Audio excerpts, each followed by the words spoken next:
Hello students, welcome to my YouTube channel study with Rakesh sir. So आज मैं आपसे बात करने वाला हूँ टाइप्स ऑफ मेजोरिटी यानी कि बहुमत के प्रकार।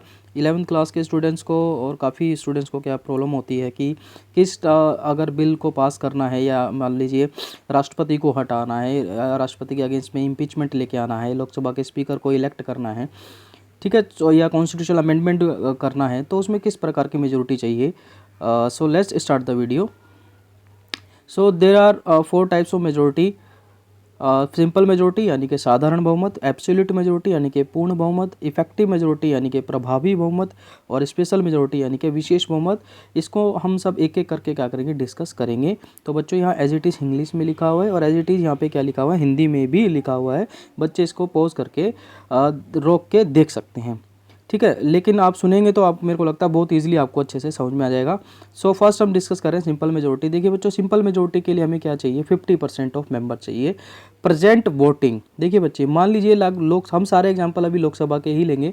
लोकसभा में जो एमपी है 5 है, ठीक है। अब 2 एंग्लो इंडियन नहीं है, मान लीजिए हम 5 और 5 है, ठीक है। ये तो है टोटल स्ट्रेंथ उसकी, ठीक है। लेकिन प्रेजेंट थे 500, प्रेजेंट थे 500, बट वोटिंग जिन्होंने की उन्होंने की 400 ने।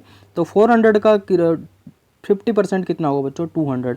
यानी कि सिंपल मेजोरिटी के लिए हमें क्या चाहिए, 200 एमपीज़ का आपको क्या चाहिए, समर्थन यानी कि सपोर्ट चाहिए। आप वो चीज़ें पास कर सकते हैं। अब क्या क्या चीज़ें इस सपोर्ट में, सिंपल मेजोरिटी में पास की जा सकती है। तो जैसे बच्चों इसमें आपको दिख रहा है यहाँ पे मनी बिल हो सकता है, फाइनेंशियल बिल हो सकता है, ऑर्डिनरी बिल्स हो सकते हैं, ठीक है। नो कॉन्फिडेंस मोशंस जो होते हैं सारे वो लगा सकते हो आप, ठीक है। कॉन्फिडेंस मोशन लगा सकते हैं आप अगर आपको लगाना है, या कि यानी कि जो क्या बोलते हैं, अपोजिशन पार्टी को, अगर रूलिंग पार्टी के अगेंस्ट में अगर मोशंस लगाने हैं, नो कॉन्फिडेंट मोशन, देन उसको क्या करना पड़ेगा, सिंपल मेजोरिटी उसको शो करनी पड़ेगी, ठीक है। अगर मान लीजिए फाइनेंशियल इमरजेंसी आपको डिक्लेयर करनी है तो आपको सिंपल मेजोरिटी चाहिए, ठीक है। प्रेसिडेंट रूल लगाना है आपको स्टेट के अंदर तो भी सिंपल मेजोरिटी चाहिए। और अगर आपको इलेक्ट करना है लोकसभा के स्पीकर और डिप्टी स्पीकर ऑफ लोकसभा तो भी आपको क्या चाहिए, सिंपल मेजोरिटी चाहिए। और यहाँ तक कि बच्चों, जो आर्टिकल 368 है, जो कॉन्स्टिट्यूशनल अमेंडमेंट का एक प्रोसेस है, उसमें फर्स्ट यही होता है कि उसमें भी क्या चाहिए होती है, सिंपल मेजोरिटी चाहिए होती है। जब वो बिल लोकसभा राज्यसभा के पास होने के बाद कहाँ जाता है, स्टेट की लेजिस्लेटिव असेंबली में जाता है, यानी कि विधानसभाओं में जाता है, ठीक है। जो वहाँ की विधानसभा है या विधान परिषद उसको पास करेगी। लेकिन वहाँ पर स्पेशल मेजोरिटी की ज़रूरत नहीं है। वहाँ पे क्या पड़ेगा, मान लीजिए अगर वो बिल अगर केजरीवाल के पास आता है तो केजरीवाल के वहाँ पे जो 70 जो है एमएलए की सीट है, वहाँ पे 2/3 की मेजोरिटी की जरूरत नहीं है। 70 का जो 50% होगा, यानी कि 35 लोग भी उसको अगर अप्रूव कर देंगे तो वो लगभग क्या हो जाएगा, पास हो जाएगा। चलिए, सो एज इट इज़ बच्चों हिंदी में भी यहाँ पर लिखा हुआ है, इसको आप रोक के देख सकते हैं।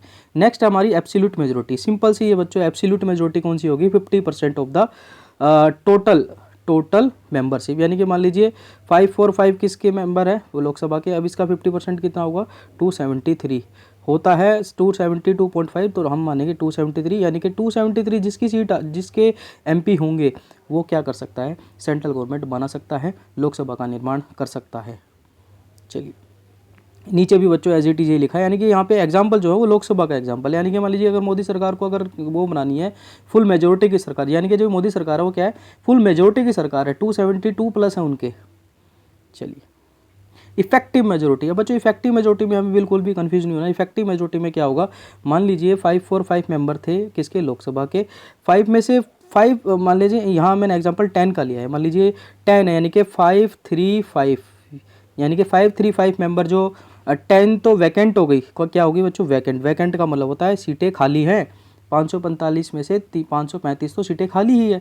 तो 535 का कितना माना जाएगा, 50%। कितना माना जाएगा बच्चों, 50। तो 535 का 50 कितना होगा, 268। यानी कि 268 होते ही हम क्या क्या कर सकते हैं, हम कर सकते हैं removal deputy chairman of the Rajya Sabha. यानी कि राज्यसभा का जो उपाध्यक्ष होते हैं उसको हटा सकते हैं। और राज्यसभा के बच्चों हेड कौन होते हैं, चेयरमैन कौन होते हैं, कमेंट बॉक्स में बताएंगे। Removal of the deputy speaker of the Lok Sabha, Lok Sabha के डिप्टी स्पीकर और लेजिस्लेटिव जो होंगे स्टेट के उसको भी हटा सकते हैं। चलिए, अब जो सबसे इंपॉर्टेंट है बच्चों, जिसमें सबसे ज़्यादा बच्चों को कन्फ्यूजन होती है, स्पेशल मेजोरिटी। स्पेशल मेजोरिटी की भी क्या है बच्चों, 4 टाइप्स हैं। तो हम एक एक करके इसको डिस्कस करते हैं। ठीक है। फर्स्ट है special majority according to article 249। अगर मान लीजिए बच्चों आपको पार्लियामेंट को स्टेट की लिस्ट में से, आपको पता ना यूनियन लिस्ट होती है, स्टेट लिस्ट होती है, कंकरेंट लिस्ट होती है, जो स्टेट की लिस्ट में से अगर पार्लियामेंट को अगर कानून बनाना है तो ये आर्टिकल 249 क्या करता है, उसको एम्पावर देता है, यानी कि एक शक्ति देता है। ठीक है। अब इसमें क्या चाहिए, अब इसमें चाहिए this reverse to majority over 2/3 400 members present and voting. यानी कि अब क्या चाहिए, अब मान लीजिए प्रेजेंट जो जिस दिन होंगे, जिस दिन प्रेजेंट होंगे, मान लीजिए मेंबर तो लोकसभा के 545 है, लेकिन क्या बोलते हैं प्रेजेंट एंड वोटिंग आए 500 है, लेकिन वोटिंग 400 ने की, वोटिंग 400 ने की, तो 400 का 2/3 लगाएंगे बच्चों, 400 का 2/3, तो वो कितना होगा 266। यानी कि 266 अगर मेजोरिटी में है, ठीक है, तो पार्लियामेंट क्या कर सकती है, यहाँ तक कि जो सेंट्रल गवर्नमेंट है जो यूनियन लिस्ट में है, सेंट्रल गवर्नमेंट भी क्या कर सकती है, स्टेट के लिस्ट के सब्जेक्ट पे कोई भी कानून बना सकती है। दूसरा जो पॉइंट है बच्चों हमारा कौन सा है, आर्टिकल 61। अगर आपको राष्ट्रपति को हटाना है तो आपको क्या चाहिए, ये तो एकदम सिंपल है, इसमें भी 2/3 चाहिए, लेकिन टोटल हाउस ऑफ क्या बोलते हैं लोकसभा की स्ट्रेंथ कितनी है, 545 है, तो 273 मेंबर ही अप्रूवल चाहिए, किसके लिए, प्रेसिडेंट को हटाने के लिए। ये सीधा 50+ हो जाएगा। चलिए एज इट इज बच्चों हिंदी में भी लिखा है, आप इसको क्या कर सकते हैं, रीड कर सकते हैं अच्छे से। अब तीसरा जो special majority according to article 368 सबसे इंपॉर्टेंट है बच्चों। अब देखो इसमें है क्या बच्चों, एक तो 2/3 ही चाहिए, ठीक है, voting present and voting supported by the 50% of the total strength of the house. यानी कि मान लीजिए बच्चों, एक तो सबसे पहली बात तो ये जरूरी है कि कितने चाहिए, क्या बोलते हैं, आपको सपोर्ट चाहिए, यानी कि 50%, यानी कि 545 का 50% कितना होगा, 273 मेंबर तो आपके सपोर्ट में ही होने चाहिए। ठीक है, देन उसमें क्या होगा, सपोर्ट में होंगे, यानी कि अब ये 273 तो आपको सपोर्ट कर रहे हैं। ठीक है, अब क्या होगा, present and voting support, present and voting. ठीक है, अब यानी कि जो वोटिंग होगी ना, वो क्या मान लीजिए, अगर मान लीजिए 500 पर्सन है, 500 MPs है, तो 500 का जो टू वो होगा ना, क्या बोलते हैं 2/3, 500 का जो 2/3 होगा उसको, यानी कि वो 273 से ज़्यादा ही होना चाहिए।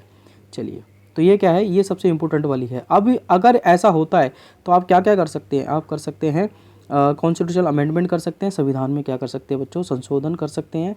यहाँ पे आपको लिखा हुआ संविधान में संशोधन कर सकते हैं। ठीक है, और क्या कर सकते हैं हम, मान लीजिए अगर जैसे यहाँ लिखा है ना, does not reflect federalism, removing जजेस ऑफ द सुप्रीम कोर्ट के जज को, अगर हाई कोर्ट के जज को आपको हटाना है तो आप क्या करोगे, 368 का आर्टिकल का यूज कर सकते हैं। चलिए, रिमूव द कंप्ट्रोलर, यानी कि जो कैग होते हैं बच्चों, comptroller and auditor general of India को, चीफ इलेक्शन कमिश्नर को आपको हटाना है, तो हम क्या करेंगे, इस वाली मेजोरिटी को फॉलो करेंगे। ठीक है, और resolution by the state legislature for the abolition and creation of the legislative council. अगर यानी मान लीजिए विधानसभा जो है, अगर विधान परिषद बनाना चाहती है या उसको हटाना चाहती है तो क्या चाहिए, ये वाली मेजोरिटी चाहिए। ओके, समझ में आ गया आपको तीसरी वाली भी। अब ये बच्चों जो 380, मतलब ये जो अभी हमने पीछे जो डिस्कस किए ना, पीछे वाली जो डिस्कस की है वो यही है, सब यही है। बस इसमें क्या होगा, मान लीजिए अगर मान लीजिए कोई ऐसा विषय है जो है ना संविधान के फेडरल स्ट्रक्चर, यानी कि संघवाद के जो ढांचा है उसको बदल रहा है, जैसे कि यहाँ पे लिखा है राष्ट्रीय निकाय न्यायिक नियुक्ति की आयोग जो है, यानी कि जो जुडिशियल अपॉइंटमेंट कमीशन है मान लीजिए, ठीक है, जुडिशियल अपॉइंटमेंट जो कमीशन अभी आया था 2014 में, जिसने क्या बोलते हैं सुप्रीम कोर्ट ने क्या कर दिया था, अनकॉन्स्टिट्यूशनल डिक्लेयर कर दिया था। इसने ये बोला था कि अब क्या करेंगे, जो लीगल जो ऑफिसर्स होंगे, यानी कि जजेस की अपॉइंटमेंट होगी, वो सब कौन देखेगा, ये देखेगा, ये वाला कमीशन, जो कि कौन लेके आता है, मोदी सरकार लेके आती है। लेकिन आर्टिकल 13 का यूज़ करके सुप्रीम कोर्ट क्या करता है, इसको डिसॉल्व कर देता है, यानी कि इसको अनकॉन्स्टिट्यूशनल डिक्लेयर कर देते हैं। तो मान लो ये भी ऐसे सब्जेक्ट होना चाहिए जो फेडरल स्ट्रक्चर को, जैसे मान लो यहाँ पे आर्टिकल 370 है, तो 370 भी क्या था, मतलब एक आपने एक स्टेटहुड हटा दिया एक पूरे उसका। ठीक है, तो क्या होगा हमारे वहाँ पे, अगर मान लीजिए अब क्या होगा, लोकसभा के पास बिल गया, राज्यसभा के पास हो गया, ये जो पीछे लोकसभा के पास गया बिल, राज्यसभा के पास गया, उसमें तो यही चलेगा सब कुछ। ठीक है, लेकिन जब हम फेडरल स्ट्रक्चर चेंज कर रहे हैं तो इसका मतलब वो बिल कहाँ पर भी जाएगा, वो जाएगा स्टेट की जो लेजिस्लेचर होगी ना बच्चों, कहाँ क्या होगी, स्टेट की लेजिस्लेचर, यानी कि जो राज्य की विधानसभा, यानी कि 28 में से आधे राज्यों का क्या चाहिए, हमें 50% चाहिए। आधे राज्य जो होंगे ना, मान लीजिए दिल्ली, हरियाणा, पंजाब, ये जो है ना, इतने आधे राज्य, यानी कि मान लीजिए 28 है तो 14 जने क्या करनी चाहिए, उसको भी पास करना चाहिए और वो जो पास करेंगे वो किससे करेंगे, सिंपल मेजोरिटी से करेंगे, ये हम डिस्कस कर चुके हैं। सो थैंक्स फॉर वॉचिंग बच्चों, ये हिंदी में लिखा हुआ है। Don't forget like share comment and subscribe. Thank you.